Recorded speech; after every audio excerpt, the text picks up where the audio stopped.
ఈరోజే భాద్రపద సోమవారం, పైగా శివ ప్రదోష వ్రతం. ఎంతో పవిత్రమైన విశేషమైన రోజు. ఈరోజు మహాశివుడి పెళ్లి కథను వింటే చాలు, జన్మల పాపాలు తొలగి కోటి జన్మల మహాపుణ్యం మీకు కలుగుతుంది. తెలిసి తెలియక చేసిన పాపాలన్నీ అగ్నిలో పడిన దూది మాదిరిగా నశిస్తాయి. ఆ మహాశివుడి సంపూర్ణ అనుగ్రహం లభిస్తుంది.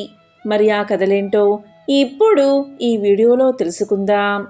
ప్రదోషానికి సంబంధించిన పురాణాల్లో తెలియచేయబడిన స్కాంద పురాణంలోని ఒక కథను ఇప్పుడు తెలుసుకుందాం. పూర్వం ఒక ఊరిలో ఒక వృద్ధ వితంతువు నివసించేది.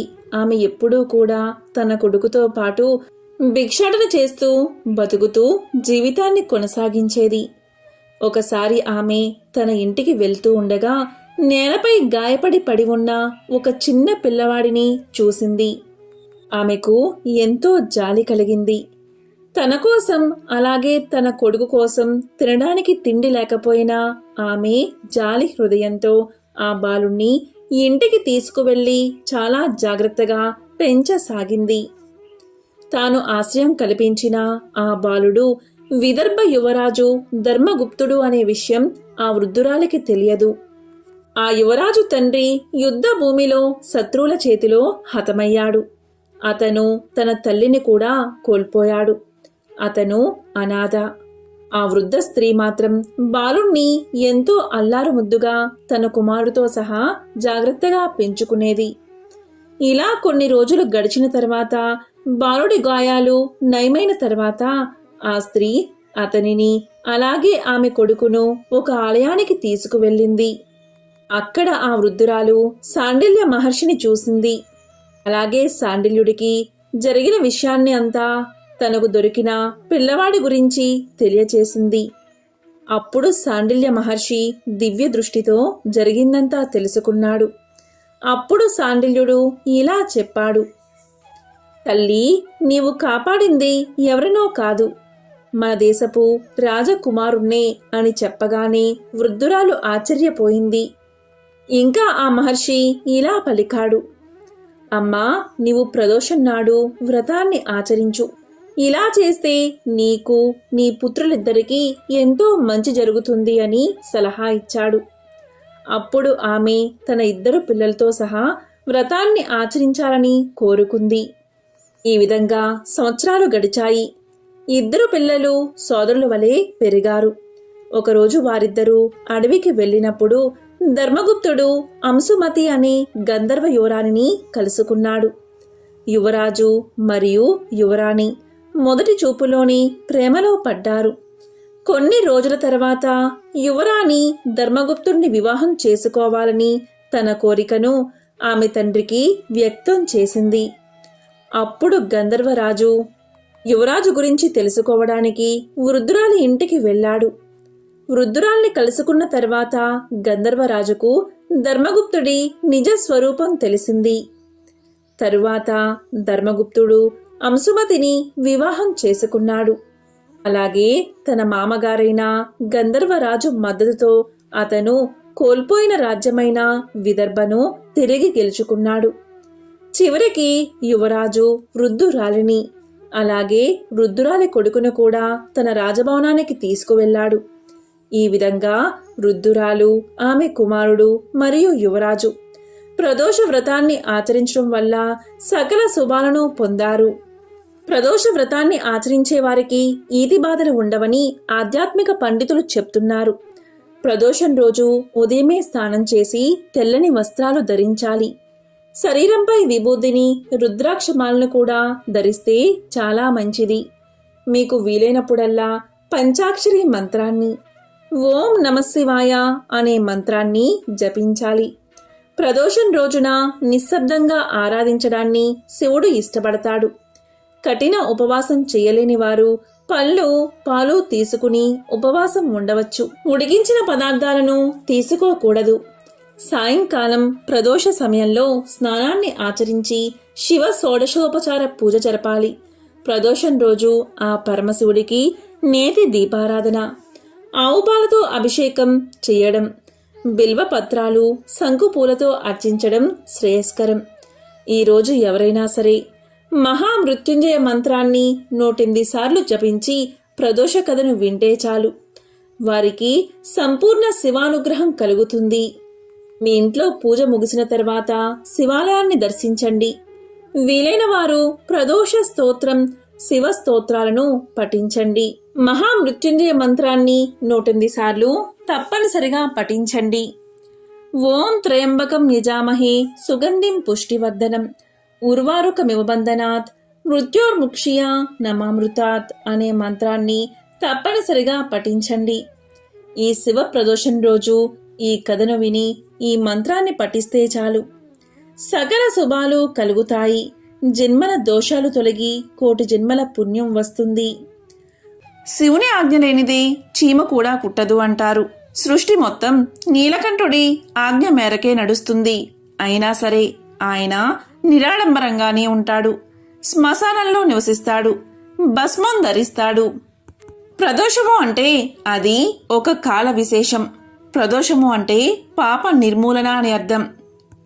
ఏ రోజైతే సూర్యాస్తమయం అయిన తర్వాత 9 గడియల లోపల చతుర్థి తిథి వస్తుందో ఆ రోజున ప్రదోషం కలుగుతుంది. కొందరైతే సూర్యాస్తమయానికి ముందర 2:30 గడియలు, తర్వాత 2:30 గడియలను ప్రదోషము అంటారు.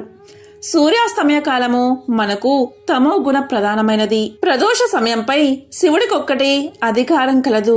కాబట్టి శివపూజ చేస్తే ఈ సమయంలో విశేషమైన ఫలితాలు కలుగుతాయి. ఆ మహాశివేకు సంబంధించిన ఒక పవిత్ర కథను ఇప్పుడు తెలుసుకుందాం. ఒకసారి శివుడు తపోదీక్షలో నిమగ్నమైపోయాడు. అలా కొన్ని రోజులు గడిచాయి. ఆ సమయంలో పార్వతీదేవి అక్కడకు వచ్చి శివుణ్ణి ఆట పట్టించడానికి ఆయన 2 కళ్ళను తన చేతులతో మోసింది. వెంటనే ప్రపంచమంతా చీకటిలో మునిగిపోయింది. దీంతో ముల్లోకాలలోనూ అయోమయం ఏర్పడింది. స్వర్గాధిపతి అయిన ఇంద్రుడు ఎంతో భయపడ్డాడు. శివుడు తనకున్న దివ్య శక్తితో 3వ కన్నును సృష్టించి నుదుటి మీద నిలిపాడు. ఆ కంటి నుంచి అగ్ని ప్రజ్వరిల్లింది. ఆ అగ్ని వల్ల ముల్లోకాల్లోనూ చీకటి తొలగింది. శివుని 2 కళ్ళను మూసిన పార్వతి 2 చేతులు చెమర్చాయి. పార్వతీ పరమేశ్వర్ల కారణంగా ఏర్పడిన చెమట ఒక బాలుడిగా పరిణమించింది. ఆ బాలుడే అంధకుడు. మహాదేవుని పరమ భక్తుడైన ఒక దానవుడు అంధకుడిని దత్తత తీసుకున్నాడు. ఆ కథ వేరు. శివుని 3వ కన్ను గురించి శివపార్వతులు ముచ్చటించుకుంటున్నారు. ఈ విధంగా కైలాసం నుంచి పార్వతీ పరమేశ్వరులు విహారానికి బయలుదేరి శ్మశానం చేరుకున్నారు. ఇద్దరికి ఏకాంతం దొరకడం గగనమైపోతుంది. భక్తుల మొరలు ఆలకించడంలో ఇద్దరూ నిమగ్నమైపోతున్నారు. శివరాత్రి సందర్భంగా వారిద్దరికీ ఒకరి మనసులో మాటలు ఒకరితో పంచుకోవాలి అనిపించింది. మరో వారం రోజుల వరకు చేయవలసిన పనులను పూర్తి చేసి శ్మశానంలో హాయిగా తీరిగ్గా కూర్చున్నారు.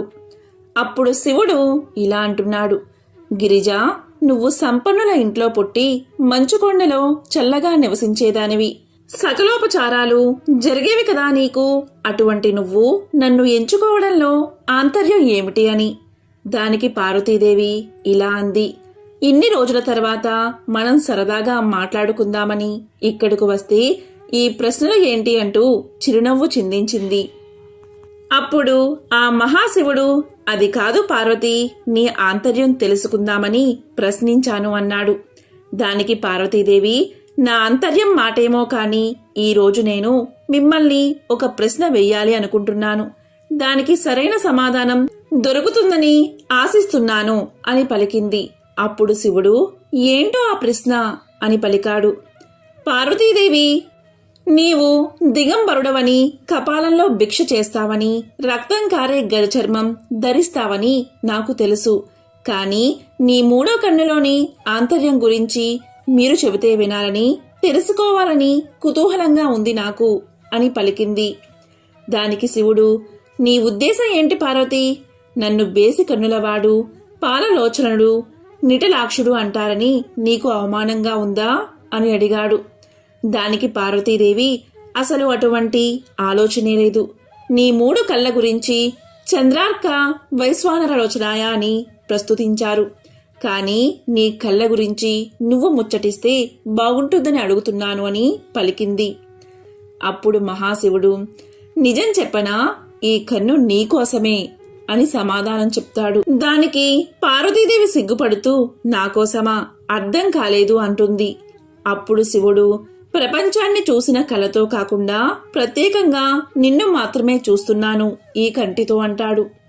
దానికి పార్వతీదేవి, చంద్రుడు, అర్కుడు, అగ్నిహోత్రుడు ఈ ముగ్గురు 3 కళ్ళు కదా, మరి నీ నుదుటిన ఉన్న కన్ను అగ్నితుల్యం కదా అని అడుగుతుంది.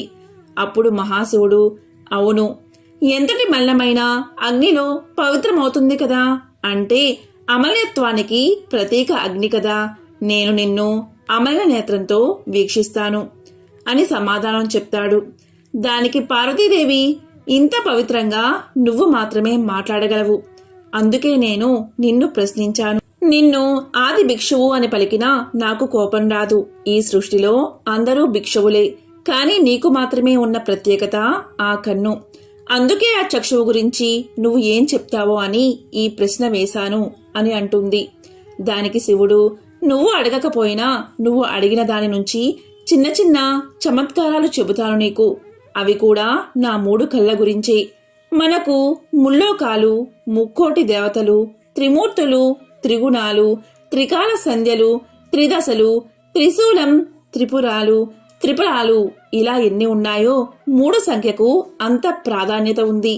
నేను దిగంబరుడిని, అంటే దిక్కులే అంబరంగా కలిగినవాణ్ణి కదా, అంటే విశ్వ వాపితుడినే కదా. అటువంటప్పుడు నాకు ఈ అదనపు చక్షువు అవసరమే కదా అని పలికాడు మహాశివుడు. దానికి పార్వతీదేవి, మరి ఆ కన్ను నన్ను చూడ్డానికే అన్నావు కదా అని అడుగుతుంది.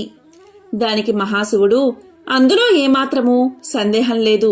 అయితే కేవలం నిన్ను మాత్రమే చూడడానికి ఆ కన్నును వినియోగిస్తే ఎలా? ఆ కన్నుతో ఇంకా ఎన్నో మంచి పనులు నిర్వర్తించాలి కదా. అందుకే 3 లోకాలను 3 కళ్ళతో చూస్తాను. త్రిశూలంలోని 3 మూలను 3 కళ్ళతో చూస్తాను. త్రిపురాలను 3 కళ్ళతో జయించాను. త్రికాల సంధ్యలు నా త్రినేత్రాలు. నా కళ్ళు సూర్యుడు, చంద్రుడు, అగ్ని కదా, అంటే ఉదయ సంధ్య సూర్యనేత్రం, మధ్యాహ్న సంధ్య అగ్నినేత్రం, సాయం సంధ్య చంద్రనేత్రం అన్నమాట. మేము త్రిమూర్తులమన్న సంగతి నీకు తెలిసిందే కదా అని సమాధానం చెప్పాడు ఆ మహాశివుడు. అప్పుడు పార్వతీదేవి ఇలా పలికింది, ఈరోజు ఈ శ్మశానానికి రావడం వల్ల తత్వం బోధపడింది. వేదాంత సముపార్జనకి, నిరాడంబర జీవితానికి ఇక్కడే పునాది పడుతుందేమో శంకరా అని ముసిముసి నవ్వులు చిందించింది పార్వతీదేవి. తరువాత పార్వతీ పరమేశ్వరులు ఇద్దరూ ఒకరి చేతిని ఒకరు అందుకుని కైలాసానికి బయలుదేరారు. ఇదే శివుడి 3వ కన్ను వెనుక ఉన్న అసలైన కథ. దక్ష ప్రజాపతి కూతురు సతీదేవి యుక్త వయసులో ఆమె శంకరుని పట్ల మక్కువను పెంచుకుంది. తన ప్రేమను ఫలింప చేసుకుంది. మహాశివుడు సతిని మెచ్చి వరించాడు. తండ్రికి సతీదేవి పరమేశ్వరుని పెళ్లి చేసుకోవడం ఎంతమాత్రం ఇష్టం లేదు. అయినా సతీదేవి ఏమీ లక్ష్య పెట్టకుండా వివాహం చేసుకుంది. శివుడు ఏమీ లేని బికారి అని, శ్మశానంలో తిరుగుతాడని, శరీరం మీద బూడిద తప్ప మరేం ఉండదని దక్షుడికి చాలా చిన్నచూపు. ప్రయాగలో మునీశ్వరులు జరిపిన యాగానికి అనేక మందితో పాటు దక్ష ప్రజాపతి కూడా వచ్చాడు. ఆయన్ని అందరూ సాదరంగా ఆహ్వానించి మాట్లాడారు. కాని మహాశివుడు మౌన ముద్రలో ఉండి దక్షుణ్ణి పట్టించుకోలేదు. అది దక్షునికి తీరని అవమానంగా తోచింది. బికారి అయిన అల్లుడికి ఇంత అహంకారమేమిటని ఆగ్రహించాడు దక్షుడు. కోపావేశంతో విపరీతంగా నిందించాడు. దాంతో నందీశ్వరుడికి కోపం ముంచుకొచ్చి దక్షుణ్ణి శపించాడు. అప్పుడు దక్షుడు రుద్రగణాలకు తిరిగి ప్రతిశాపం పెట్టాడు. అయినప్పటికీ దక్షుడికి కోపం తీరలేదు. శివుణ్ణి అవమానించేందుకు పనిమాల మహాయజ్ఞాన్ని ప్రారంభించాడు దక్షుడు. ఆ యజ్ఞానికి అందరినీ ఆహ్వానించాడు, కాని కూతురైన సతీదేవిని, అల్లుణ్ణి పిలవలేదు. తండ్రి యజ్ఞం తలపెట్టింది శివుణ్ణి అవమానించేందుకు అని సతీదేవికి తెలియదు కదా. తమను యజ్ఞానికి పిలవనందుకు ఎంతో బాధపడింది. కాని పుట్టింటి వాళ్ళు పిలిచేదేమిటి అని తనకు తానే సర్ది చెప్పుకుంది. అప్పుడు పరమేశ్వరుడు ఇలా పలికాడు, చూడు సతీ, నీ తండ్రి నన్ను కాదు కదా, కనీసం కూతురివైనా నిన్ను కూడా పిలవలేదు. పిలవని పేరంటానికి వెళ్లడం తగదు. వెళ్తే నీకు పరాభవం తప్పదు అంటూ వారించినా వినకుండా నచ్చ చెప్పి వెళ్ళింది. శివుడు ఎన్ని విధాలా చెప్పినా వినిపించుకోలేదు సతీదేవి. పుట్టింటి మీద మమకారాన్ని చంపుకోలేకపోయింది. దక్ష యజ్ఞానికి వెళ్లి తీరతానని పట్టుబట్టింది. అంగీకరించక తప్పలేదు శివుడికి. సరే వెళ్ళు అన్నాడతను. సతీదేవి ఒంటరిగా బయలుదేరింది. ఆమె అలా ఒంటరిగా బయలుదేరడం ప్రమదులకి ఆందోళన కలిగించింది. ఇంతమంది ఉన్నా ఎవరూ లేని దానిలా సతీదేవి ఒంటరిగా పుట్టింటికి పయనమవడం బాధ కలిగించింది వారికి. కాలినడకన వెళ్తున్న సతీదేవిని చూసి కళ్ళు చెమర్చుకున్నారు. తప్పు, ఇది భావ్యం కాదు అనుకున్నారు. కూడబలుక్కున్నారంతా. కానుకలు, వాహనాలు, వాయిద్యాలు సమకూర్చుకున్నారు. ఈలోపు సతీదేవిని చక్కగా అలంకరించారు. నంది వాహనంపై కూర్చోబెట్టారు. పదమ్మ అంటూ ఆమె వెంట తరలి వెళ్లారు. అంతా దక్షుని యజ్ఞవాటికకు చేరుకున్నారు. యజ్ఞం మహావైభవంగా జరుగుతోందక్కడ. సమస్త దేవతలు, మునులు కొలువుదేరి ఉన్నారు. అంతటా వేదఘోష వినవస్తుంది. చూసి పొంగిపోయింది సతీదేవి. యజ్ఞశాలలోకి ప్రవేశించింది. అయినవారు, అమ్మవంకవారు గుంపులు గుంపులుగా ఉన్నా సతీదేవిని ఒక్కరూ వచ్చావా తల్లి అంటూ పలకరించలేదు. పలకరిస్తే ప్రమాదం అన్నట్లుగా ఊరుకున్నారంతా. దక్షుడు అస్సలు పట్టించుకోలేదు. కన్నెత్తి కూడా కూతుర్ని చూడలేదు. బాధపడింది సతీదేవి. తల దించుకుని నిలబడింది. అంత దూరం నుంచి తల్లి గమనించిందది. పరుగున వచ్చింది. సతీదేవిని గట్టిగా కౌగిలించుకుంది. వచ్చావా తల్లి, రావేమో అనుకున్నాను అంది. ప్రయాణం చేసి అలసిపోయినట్లున్నావు అంది. చీర కొంగుతో కూతురు ముఖాన్ని తుడిచింది. తల్లి ఎప్పుడైతే సతిని చేరదీసిందో అప్పుడు ఇక ప్రమాదం లేదనుకుని తోబట్టువులంతా చుట్టుముట్టారామెను. అభిమానంగా పలకరించారు. రారా అంటూ సరసన కూర్చోబెట్టుకునేందుకు సిద్ధపడ్డారు. కూర్చోలేదు సతీ. కళ్ళెరజేసుకుని నిలబడింది. అమ్మ అక్కున చేర్చుకుంది. తండ్రి చేసిన అవమానాన్ని తట్టుకోలేకపోతుంది సతీదేవి. తోబట్టువులంతా కుటుంబ సమేతంగా వచ్చారు. వారందరినీ పేరు పేరునా పిలిచి తన భర్తనే తండ్రి పిలవకపోవడాన్ని భరించలేకపోయిందామె. మండుతున్న కళ్ళను ఒక్క క్షణం మూసుకుని తెరిచింది. నిప్పు కణాల్లా, నెత్తురు చుక్కల్లా సతీదేవి కన్నీటి బొట్లు జలజలా నేలరాలాయి. చూశారది ప్రమదులు. కోపంతో ఊగిపోయారు. దక్షుణ్ణి వధించేందుకు కత్తులు దూశారు. వారిని వారించింది సతీదేవి. తండ్రిని కోపంగా చూస్తూ ఇలా పలికింది. మదాంధుడువై నా భర్త శివుణ్ణి ద్వేషిస్తున్నావు. నీకిది మంచిది కాదు తండ్రి. సర్వేశ్వరుడు నా భర్త ఎక్కడా, అధమాధముడివి నువ్వెక్కడా? నా భర్తకు హవిర్భాగం లేకుండా చేస్తావా? మమ్మల్ని అవమానిస్తావా? దీనికి ఇంతకింత అనుభవిస్తావు నువ్వు.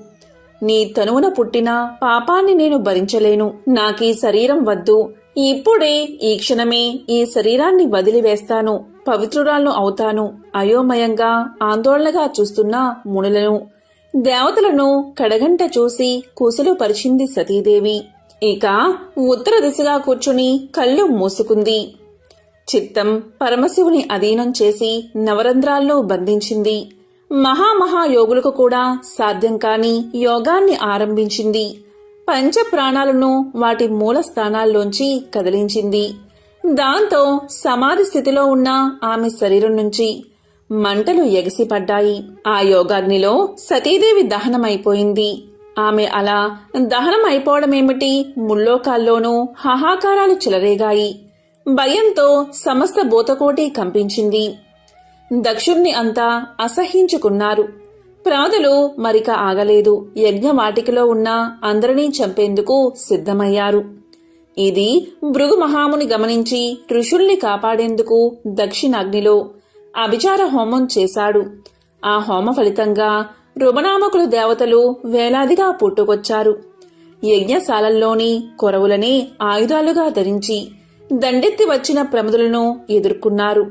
వారిని కొట్టిన చోట కొట్టకుండా కొట్టి అక్కడ్నుంచి తరిమి కొట్టారు. యోగ సమాధిలో ఉన్న శివుడికి సంగతంతా తెలిసింది. యోగాగ్నిలో సతీదేవి దేహత్యాగం, ప్రమదుల పరాజయం తెలిసి కోపం తెచ్చుకున్నాడతను. కళ్ళు తెరిచి చూశాడు. దిగ్గున లేచి నిల్చున్నాడు. ప్రళయ తాండవం చేశాడు. ఆ తాండవంలో శిరస్సును జట ఒకటి తెంచి భూమి మీదకు విసిరాడు. భయంకరంగా సింహంలా గర్జించాడు. చూస్తూ ఉండగానే జట నుంచి మంటలు చెలరేగాయి. అంతెత్తున లేచాయవి. ఆకాశాన్ని దహించేటట్లుగా నాలికలు చాపాయి. ఆ మంటల్లోంచి వీరభద్రుడు పుట్టాడు. 1000 చేతులు, భయంకరంగా కోరలు, నల్లటి దేహంతో ఆకాశం అంత ఎత్తుగా నిలిచాడు వీరభద్రుడు. నిప్పులు చెరుగుతున్న 3 కళ్ళు, అగ్నిజ్వాలల్లా ఎగిసిపడుతున్న జటలు, 1000 చేతుల్లోనూ త్రిశూలాది ఆయుధాలు, మెడలో కపాల మాలికలతో అరివీర భయంకరంగా ప్రత్యక్షమయ్యాడు వీరభద్రుడు. శివుడికి సాష్టాంగ ప్రణామం చేశాడు. దేవా, ఆజ్ఞ అన్నాడు. తక్షణం నువ్వు ప్రమద గణాలతో బయలుదేరి దక్షుడి యజ్ఞాన్ని ధ్వంసం చెయ్యి. బ్రాహ్మణ తేజం నిన్నేమీ చెయ్యలేదు. నా అంశతో పుట్టిన నీకు ఎక్కడా ఎదురుండదు. వెళ్ళు అని ఆజ్ఞాపించాడు శివుడు. లేచి నిల్చున్నాడు వీరభద్రుడు. శివుడికి ప్రదక్షిణం చేశాడు. పెద్దగా కేక పెట్టాడు. అతని కేకకి సకల లోకాలు తల్లడిల్లాయి. గాయాల పాలై కసితో ఉన్న ప్రమద గణాలను చూశాడు. పదండి అన్నట్లుగా కళ్ళెగరేశాడు. కదిలాడు అక్కడ నుంచి.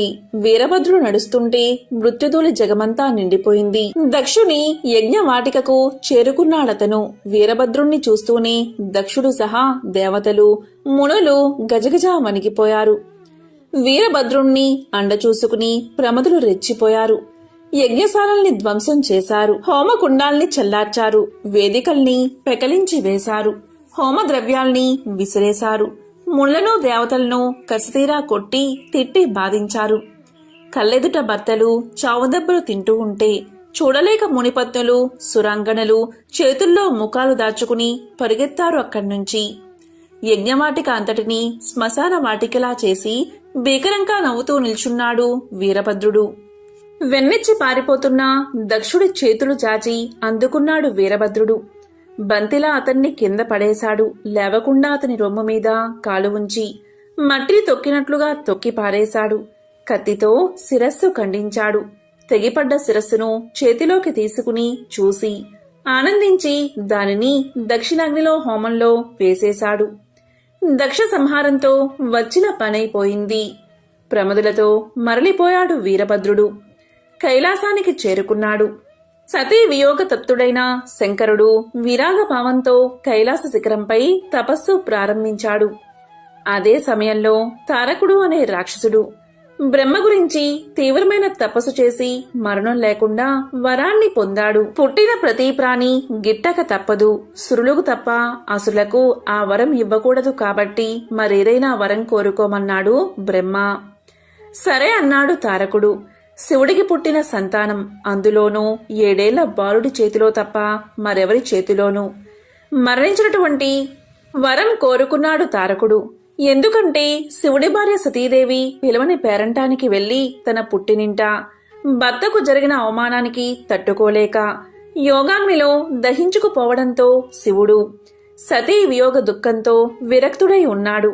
అటువంటి సమయంలో శివుడికి పుత్రులు పుట్టడం అసంభవం కాబట్టి తన మరణం కూడా అసంభవమే అన్న ధీమాతో ఆ విధమైన వరం కోరుకున్నాడన్నమాట. సరే అన్నాడు బ్రహ్మ.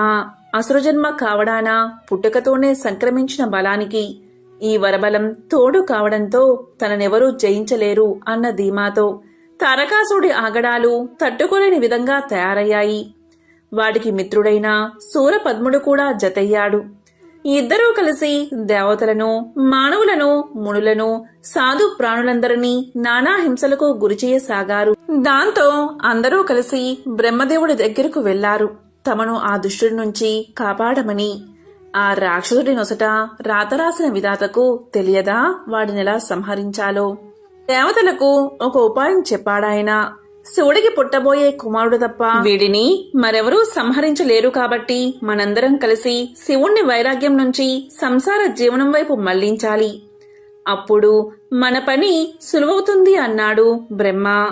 దీంతో అందరూ కలిసి శివుడి దగ్గరకు చేరి పరమేశ్వరుడికి తమ మొరలు వినిపించారు. లోకకంటకుడైన తారకాసురుడు వరగర్వంతో అంతులేని దురాగతాలకు పాల్పడుతున్నాడు. అతన్ని సంహరించగల పుత్ర సంతతిని పొందడం కోసమైనా వివాహానికి అంగీకరించవలసిందిగా దేవతలు ప్రార్థించారు. వారి ప్రార్థనలు విని కూడా పరమేశ్వరుడు తన నిర్ణయాన్ని మార్చుకోలేదు. తపస్సు చేసుకుంటూ తన జీవితాన్ని కొనసాగిస్తానని సమాధానమిచ్చాడు. దీంతో దిక్కుతోచని బ్రహ్మాది దేవతలు వైకుంఠానికి వెళ్లి తమ దుస్థితిని విన్నవించారు. అప్పుడు విష్ణువు దేవతా వర్గంతో కలిసి పరమేశ్వరుని ప్రార్థించాడు. పరమేశ్వరుడికి భార్య కాదగిన శక్తి స్వరూపిణి అయిన కాంతగా అవతరించవలసిందిగా దేవతలంతా దేవిని ప్రార్థించారు. వారి ప్రార్థనలు ఆలకించిన జగన్మాత దేవతలకు అభయాన్ని ఇచ్చింది. అమిత భక్తితో చిరకాలంగా తన్ని సేవిస్తున్న హిమవంతుని పుత్రికగా జన్మించగలనని ప్రకటించింది. ఆ మాటలకు హిమవంతుడు ఉప్పొంగిపోయాడు. అమ్మా, నా ఇంట బిడ్డగా జన్మిస్తానని అనుగ్రహించావు. అయితే బిడ్డగా జన్మించిన నిన్ను నేను అర్థం చేసుకుని తగిన విధంగా ప్రవర్తించగల వివేకాన్ని ప్రసాదించు తల్లి అని హిమవంతుడు దేవిని ప్రార్థించాడు. అంతటా ఆమె హిమవంతుడికి భక్తి, జ్ఞాన, వైరాగ్య, యోగ సాధనాలను వివరించింది. ఈ విధంగా సతీదేవి పర్వతరాజైన హిమవంతుడికి పుత్రికగా పుట్టింది. పర్వతరాజు పుత్రిక కాబట్టి పార్వతి అయిందామే. ఆమెకు చిన్నప్పటి నుంచి శివుడంటే వల్లమాలిన భక్తి. ఆ భక్తి కాస్త ఆయన్ను పరిణయం చేసుకోవాలి అనేటటువంటి అనురక్తిగా మారింది. సాక్షాత్తు పరమశివుణ్ణి పతిగా పొందాలంటే మాటలా మరి. అందుకే తపస్సు చేయడం మొదలుపెట్టింది. దీంతో దేవతలు శివుణ్ణి వైరాగ్యం నుంచి సంసార జీవనం వైపు మళ్లించాలి అనుకున్నారు. అందుకు సమర్థులు ఎవరని వెతగ్గా మన్మధుడు ముందుకొచ్చాడు. మన్మధుడి భార్య రతీదేవి ముందు భర్తను వారించినప్పటికీ లోక కళ్యాణం కోసం సరే అని ఒప్పుకుంది. ఇక్కడ సతీదేవి మహావైరాగ్యంలో ఉన్న శివుడి తపస్సు భంగం చేయకుండా ఆయన తపస్సు చేసే ప్రదేశమంతా రోజు చక్కగా అలికి శుభ్రంగా ముగ్గులు పెట్టేది. ఆయన ఏమైనా తింటాడేమోనని పళ్ళు తెచ్చి ముంగిట పెట్టేది. ఇలా ఎంతకాలం గడిచినా శివుడు కళ్ళు తెరవనేలేదు. కాని పార్వతి మాత్రం అన్న పానీయాలు మానేసి కేవలం పండుటాకులు మాత్రమే తింటూ అపర్ణగా మారింది. ఒక రోజున మన్మధుడు కాస్త ధైర్యం చేశాడు. తన చెలికాడైన వసంతుణ్ణి తోడ చేసుకుని పూల బాణాలతో శివుణ్ణి తపస్సు నుంచి మళ్లించి ఆయన కోపాగ్నిలో కీలల్లో బూడిదయ్యాడు. ఆ తరువాత జరిగిందంతా గ్రహించిన శివుడు పార్వతిని వివాహం చేసుకున్నాడు. వారికి కుమారస్వామి జన్మించాడు. ఆ కుమారస్వామి దేవతల సైన్యానికి అధిపతిగా తారకాసురుణ్ణి సంహరించాడు. యోగ సాంప్రదాయంలో ఒక అందమైన కథ ఉంది. ఆదియోగి శివుడు ఇంకా పార్వతీదేవిల వివాహం అనేది ఒక గొప్ప వేడుక. పార్వతి ఒక యువరాణి కనుక ఆ ప్రాంతంలోని ప్రముఖులందరినీ ఆహ్వానించారు. రాజులు, రాణులు, దేవుళ్ళు, దేవతలు ఒకరిని మించి మరొకరు గొప్పగా అందంగా ముస్తాబై వచ్చారు. అప్పుడు పెళ్లికొడుకు శివుడు జడలు కట్టిన జుట్టుతో ఆపాదమస్తకం విభూది రాసుకుని రక్తం కారుతున్న ఏనుగు చర్మాన్ని ధరించి వచ్చాడు. ఆయన పరమానందపు మత్తులో మునిగి తేలుతూ ఉన్నాడు.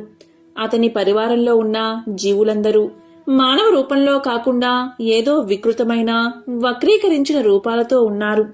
ఎవరికీ అర్థం కాని ఏదో భాషలో వారిలో వారు మాట్లాడుకుంటూ ఏవో శబ్దాలు చేస్తున్నారు. మీనాదేవి పార్వతి తల్లి పెళ్లికొడుకును చూసి కళ్ళు తిరిగి పడిపోయింది. అప్పుడు పార్వతి శివుడు దగ్గరకు వెళ్లి, మీరు ఎలా ఉన్నా నాకు ఎటువంటి అభ్యంతరమూ లేదు. మీరెలా ఉన్నా పర్వాలేదు. నాకు కావాల్సింది మీరు. కాని మా అమ్మ కోసం కొంచెం ప్రశాంతమైన రూపాన్ని ధరించండి అని వేడుకుంది. ఆయన సరే అని ఒక అందమైన రూపాన్ని ధరించి చక్కగా అలంకరణ చేసుకుని వచ్చాడు. అది చూసి అప్పుడు ఆయన్ని సుందరమూర్తి అన్నారు. అంటే వారు ఆయన లాంటి అందమైన వ్యక్తిని ఎక్కడా చూడలేదు. ఆయన 9 అడుగులు ఎత్తున్నాడు. ఆయన నిల్చుంటే గుర్రం తలతో సమానంగా ఉండేదట. శివుడు పెళ్లి పీటల మీద కూర్చున్నాడు. భారతదేశంలో ముఖ్యంగా ఇటువంటి వివాహాలలో పెళ్లి కొడుకు పెళ్లి కూతురుల పుట్టు పూర్వోత్తరాలను ఎంతో గొప్పగా చెప్తారు. వారి వంశం ఎక్కడి వారు, ఎలాంటి రక్తం నుంచి వచ్చారు అంటూ వాళ్ళ వంశ వృక్షం గురించి చెప్తారు. పెళ్లి కూతురు విషయానికి వస్తే ఆమె తండ్రి హిమవంతుడు, హిమాలయ పర్వత ప్రాంతాలంటికి రాజు. వధువు యొక్క వంశం గురించి చాలా అద్భుతమైన విషయాలు చెప్పారు. మరి ఇప్పుడు పెళ్లికొడుకు సంగతేమిటి అని అడిగారు. శివుడు మౌనంగా అలాగే కూర్చుని ఉండిపోయాడు. ఆయన ఏమీ చెప్పలేదు. పోనీ అతని పరివారంలో వారి భాషను అర్థం చేసుకోగలిగిన వారు కూడా ఎవరూ లేరు. వారిలో అర్థం కాని శబ్దాలు చేస్తున్నారు. పెళ్లి కూతురు తండ్రికి ఇదొక అవమానంగా అనిపించింది. పుట్టు పూర్వోత్తరాలు లేని వ్యక్తి నా కూతుర్ని ఎలా పెళ్లి చేసుకుంటాడు? ఆయన ఎక్కడివాడో ఎవరికీ తెలియదు. ఆయన తల్లిదండ్రులు ఎవరో తెలియదు. ఏ వంశమో తెలియదు. ఈ వ్యక్తికి నా కూతుర్నిచ్చి ఎలా పెళ్లి చేయను అంటూ కోపంతో లేచాడు. పెళ్లికి అతిథిగా వచ్చిన నారదముని తన ఏకతారా పట్టుకుని ముందుకు వచ్చాడు. ఏకతార అనేది ఒక్కటే తీగ ఉండే ఒక సంగీత వాయిద్యం. ఆయన తన ఏకతారాతో టంగ్ టంగ్ టంగ్ అని శబ్దం చేశాడు. రాజుకు మరింత కోపం వచ్చింది. ఇప్పుడు ఏకతార ఎందుకు వాయిస్తున్నారు అని అడగ్గా నారదుడు ఇలా పలికాడు. ఇదే అతని మూలం. అతనికి తల్లి లేదు, తండ్రి లేడు. అయితే మరి అతనికి మూలమేది అంటే టంగ్ ఆయన మూలనాదం. ప్రకంపన నాదం నుంచి ఆయన ఆవిర్భవించాడు. ఆయనకు తల్లిదండ్రులు లేరు, తాత ముత్తాతలు, అసలు వంశవృక్షమే లేదు. ఆయన స్వయంభువు, స్వయంగా సృష్టించుకున్నవాడు. పూర్వోత్తరాలు అంటూ ఏమీ లేని ఒక అస్తిత్వమే ఆయన. అలా పలకగా రాజు మండిపడుతూ ఉన్నాడు. అయినా వివాహం జరిగింది. శివుడి వివాహం గురించి తెలిసిన విష్ణువు, బ్రహ్మ ఈ వివాహ మహోత్సవానికి వచ్చారు. మరో విశేషమేంటో తెలుసా? ఈ వివాహ కార్యక్రమాలంటిని విష్ణువు చూసుకుంటే వివాహంలో పండితుడుగా బ్రహ్మ వ్యవహరించారు. ఈ వివాహానికి ముందు శివుడు, విష్ణువు, బ్రహ్మ ఆలయానికి దగ్గరలోని చిన్న గుంతలలో స్నానాలు ఆచరించారట. అందుకే వాటికి రుద్రకుండ, విష్ణుకుండ, బ్రహ్మకుండ అనే పేర్లు వచ్చాయి. ఈ వివాహ మహోత్సవ సమయంలో బ్రహ్మ మంత్రాలు చదువుతూ బ్రహ్మశిలను ఏర్పరిచినట్లు ఆధారాలు ఉన్నాయి. పూర్వం కావేరీ నది జలాలచే పవిత్రమైన చోళ దేశంలో ఒకానొక గ్రామం ఉండేది. ఆ గ్రామంలో ఒక గొప్ప శివభక్తుడు ఉండేవాడు. అతను భార్యతో కలిసి శివభక్తులకు సేవ చేయడమే పరమావధిగా సేవలు చేస్తూ ఉండేవాడు. శివభక్తులు భోజనం చేసిన తర్వాతే తాము భోజనం చేయాలి అనే వ్రతాన్ని పెట్టుకుని దాన్ని అనుసరిస్తూ ఉండేవారు. శివభక్తుల ముందు తాను ఒక చిన్నవాడిగా, సామాన్యుడిగా భావించి వారికి సపరిచర్యలు చేస్తూ రావడం వల్ల అతనికి చిరుతొండ నాయనార్ అనే పేరు లోకంలో ప్రసిద్ధమైంది. ఈ విధంగా భక్తుల సేవలో కాలం గడుపుతూ ఉండగా అతనికి ఒక కుమారుడు పుట్టాడు. అతనికి సిరియాల దేవుడు అనే పేరు పెట్టి అల్లారి ముద్దుగా పెంచుతూ వచ్చాడు నాయనర్. కైలాసవాసి అయిన పరమేశ్వరుడు చిరుతుండ నాయనార్ భక్తిని పరిచయం చేసి అతన్ని తన కరుణా కటాక్షలతో అనుగ్రహించాలి అనుకున్నాడు ఆ మహాశివుడు.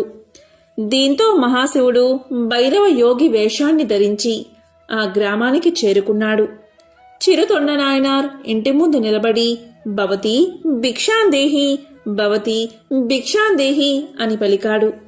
వెంటనే చిరుతొండ నాయనార్ భార్య ఇంటి లోపల నుండి బయటకు వచ్చి, స్వామి, నా భర్త శివభక్తులకు ఆహారాన్ని సమర్పించిన తర్వాతే ఆహారాన్ని తీసుకుని నియమాన్ని కలిగినవారు.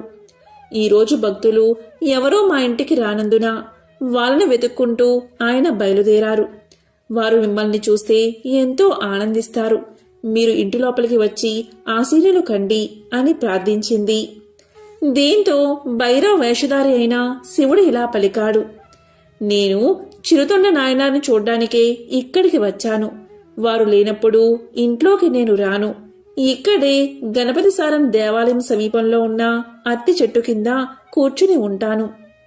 నీ భర్త ఇంటికి వస్తే నేను అక్కడ ఉన్నట్లు చెప్పండి అని చెప్పి అక్కడి నుంచి వెళ్లిపోయాడు. ఇక శివభక్తుల కోసం అన్వేషిస్తూ వెళ్లిన చిరుతొండ నాయనర్ ఎవరూ కనబడకపోవడం వల్ల నిరాశతో ఇంటిదారి పట్టాడు.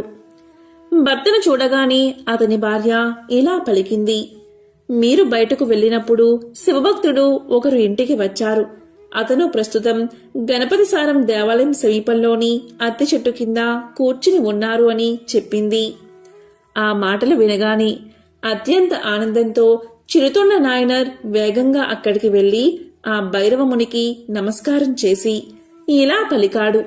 స్వామి, మీరు మా ఇంటికి వచ్చి ఆహారాన్ని స్వీకరించాలి అని భక్తి శ్రద్ధలతో ప్రార్థించాడు. ఆ మాటలకు యోగి ఇలా పలికాడు. నేను 6 నెలలకు ఒకసారి మాత్రమే ఆహారం తీసుకుంటాను. పశువుల మాంసాన్ని ఆహారంగా ఇస్తే దాన్ని మాత్రమే నేను తింటాను. ఇది నా పద్ధతి అన్నాడు. ఆ మాటలకు చిరుతొండ నాయనర్ ఇలా పలికాడు. స్వామి, మీరేమీ సందేహం పెట్టుకోవద్దు. నా దగ్గర పశువులు, దున్నపోతులు, పొట్టేళ్లు, మేకలు మందలుగా ఉన్నాయి.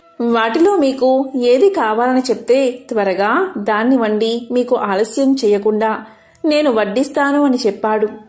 దాంతో చిరుతొండ నాయనర్ ప్రేమపూర్వకంగా మాట్లాడడం విన్న శివయోగి ఇలా పలికాడు. చిరుతొండ నాయనర్, నేను తినడానికి అడిగింది నీవు అనుకున్నట్లు పశు మాంసం కాదు, మానవ మాంసాన్ని నేను అడిగాను. మానవ మాంసాన్ని మాత్రమే నేను ఆహారంగా స్వీకరిస్తాను. అది కూడా 5 సంవత్సరాలలోపు పసి బాలుడై ఉండాలి. శరీర అవయవాల్లో ఎలాంటి లోపము లేనివాడై ఉండాలి. అటువంటి మాంసాన్ని మాత్రమే నేను తింటాను. అంతేకాదు, ఆ పిల్లవాడు తల్లిదండ్రులకు ఒకే ఒక్క కొడుకై ఉండాలి. ఆ పిల్లవాణ్ణి తండ్రి నరుకుతూ ఉండగా తల్లి గట్టుగా పట్టుకోవాలి. ఇద్దరూ ఈ పన్ని సంతోషంగా చెయ్యాలి. కంట్లో ఒక్క కన్నీటి బొట్టు కూడా కింద రాలకూడదు. ఎందుకంటే ఆ తల్లిదండ్రులు బాధపడితే ఆ పాపం నాకే చుట్టుకుంటుంది కదా. ఈ విధంగా వాడిన మాంసాన్ని నేను తింటాను అన్నాడు. ఆ మాటలకు చిరుతొండ నాయనర్ ఇలా పలికాడు. స్వామి, అదేమంత కష్టమైన పని కాదు. మీరు మా ఇంట్లో భోజనం చేయడం నా అదృష్టంగా భావిస్తున్నాను. నేను వెళ్ళి వంట చేస్తాను అని చెప్పి వేగంగా ఇంటికి తిరిగి వచ్చాడు నాయనర్. భర్త రాక కోసం ఎదురుచూస్తున్న నాయనర్ భార్య గుమ్మం ముందు ఎదురుచూస్తూ నిలబడి ఉంది. భర్తను చూడగానే ఆమె ఎంతో సంతోషించింది. వెంటనే భర్త భార్యతో ఇలా పలికాడు. శివయోగి మన ఇంట్లో భోజనం చేయడానికి సమ్మతించారు. ఒక చిన్న పిల్లవాడిని చంపి ఆ మాంసాన్ని వండి అతనికి వడ్డించాలి. అతను 5 సంవత్సరాలలోపు బాలుడై ఉండాలి అని జరిగిందంతా చెప్పాడు. ఇక భార్య భర్త మాటలకు సమ్మతించి ఆలస్యం చేయకుండా గురుకులానికి వెళ్లిన తన కుమారుణ్ణి పిలుచుకురండి అని కోరింది. భార్య మాటలకు సంతోషించి నీలకంఠ నాయనర్ గురుకులానికి వెళ్లి కుమారుణ్ణి ప్రేమతో భుజాల మీద ఎక్కించుకుని ఇంటికి చేరుకున్నాడు. ఇక తల్లిదండ్రులు ప్రేమతో చివరిగా కుమారుడికి స్నానం చేయించారు. తలదువ్వి కొత్త బట్టలు తొడిగి చక్కగా అలంకరణ చేశారు. శివభక్తుడికి మాంసం చెయ్యాలని చెప్పి తల్లి కుమారుడైన సిరియాల దేవుణ్ణి కాళ్లను చేతులను తన 2 చేతులతో గట్టిగా పట్టుకోగా చిరుతొండ నాయనర్ కత్తితో దేహాన్ని ఖండించడం ప్రారంభించాడు. తల్లిదండ్రులు సంతోషంగా చేస్తున్న ఈ పనులు చూసి కుమారుడైన సిరియాల దేవుడు కూడా సంతోషంగా చిరునవ్వును చిందించాడు. ఇక చిరుతొండ నాయనర్ తలమాంసం వంటకు పనికిరాదని భావించి దాన్ని భద్రపరచమని చెప్పి మిగిలిన శరీర భాగాలను వేరువేరుగా వంటలుగా వండి ఆహారాన్ని సిద్ధం చేశాడు. ఇక చిరుతొండ నాయనర్ సంతోషంగా భైరవయోగి ఉన్న చోటకు వెళ్లి నమస్కారం చేసి, స్వామి, మీరు కోరినట్లుగా ఆహారాన్ని సిద్ధం చేశాము, భోజనానికి దయచేయండి అంటూ అతన్ని భోజనానికి ఆహ్వానించాడు. విశాలమైన అరటి ఆకును శివయోగి ముందు పరిచి వండిన వంటకాలను వరుసగా వడ్డించారు. వాటిని చూసిన శివయోగి ఇలా పలికాడు. నేను చెప్పిన విధంగా శరీరంలోని అన్ని భాగాలను వండారా అని ప్రశ్నించాడు. ఆ మాటకు ఆ దంపతులు ఇలా అన్నారు. తలమాంసాన్ని మీరు తినరని భావించి దాన్ని మాత్రం వండకుండా వదిలేశాము అని చెప్పారు. దానికి శివయోగి, అయ్యో ఎంత పని చేశారు, నేను ఇష్టంగా తినేదే తలమాంసం. అనగానే ఆ దంపతులు ఎంతో బాధపడి తలను రోట్లో వేసి దంచి మాంసంగా వండి వడ్డించారు. అప్పుడు భైరవయోగి మరొక నిబంధన పెట్టాడు. అది ఏంటి అంటే, నాకు ఒంటరిగా కూర్చుని తినే అలవాటు లేదు. మీకు కొడుకు ఉంటే అతన్ని పిలవండి, నాతో కలిసి భోజనం చేస్తాడు అని ఆజ్ఞాపించాడు. అతను ఎక్కడా లేడని చిరుతొండ నాయనార్ చెప్పగా యోగి ఇలా అన్నాడు, లేదు, నీ కొడుకు ఇక్కడికి వస్తేనే నేను భోజనం చేయడానికి సాధ్యమవుతుంది. కాబట్టి నీ కుమారుణ్ణి గట్టిగా పిలవమని చెప్పాడు. ఆ విధంగా దంపతులు శివయోగి చెప్పినట్లు గట్టిగా సిరియాల దేవుణ్ణి పిలవగాని సిరియాల దేవుడు గురుకుల ఆశ్రమం నుంచి వస్తున్నట్లుగా పరిగెత్తుకుంటూ వచ్చాడు. ఇక తల్లి తన కొడుకు రావడం వల్ల అతన్ని ఆలింగనం చేసుకుని భర్త చేతులకు అందించింది. కొడుకు రావడం వల్ల ఇక శివభక్తుడు ఆహారాన్ని స్వీకరించాడు. వెంటనే భైరవ రూపంలో ఉన్న పరమేశ్వరుడు అదృశ్యమయ్యాడు. వెంటనే శివపార్వతులు అక్కడ ప్రత్యక్షమై వారి భక్తికి మెచ్చి ఆ ముగ్గురికి శివ సాన్నిధ్యాన్ని కలిగించారు.